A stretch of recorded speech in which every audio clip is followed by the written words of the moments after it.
Боец представляет Узбекистан Батыров Мехнаш. И справа от него красный угол. Боец представляет Кыргызстан Тагаев Телек, красный угол. Боец на середину.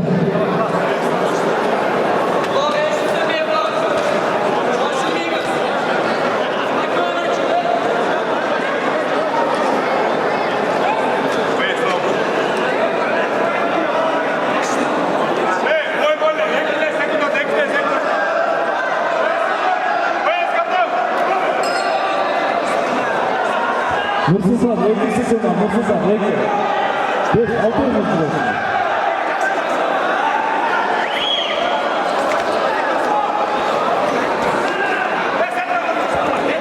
Следующий бой. Aslanov, Asrorjon, Uzbekistan. Sirajinov, Erkinbek.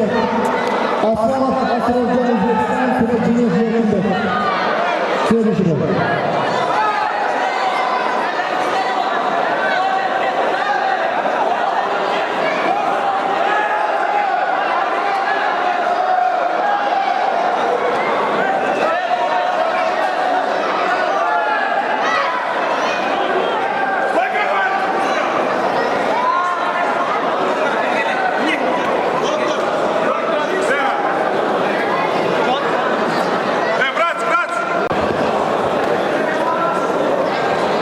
Следующий бой.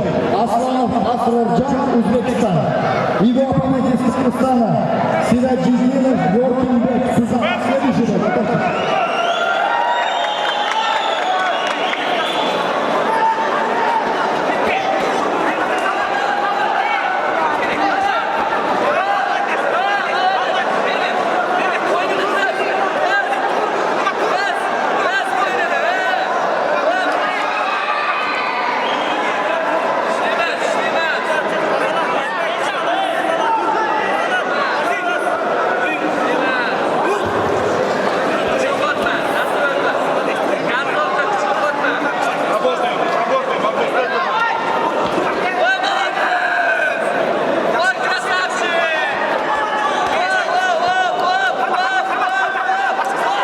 Nursultan Nazov, Nursultan.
Награждение производится Армии Баатыл.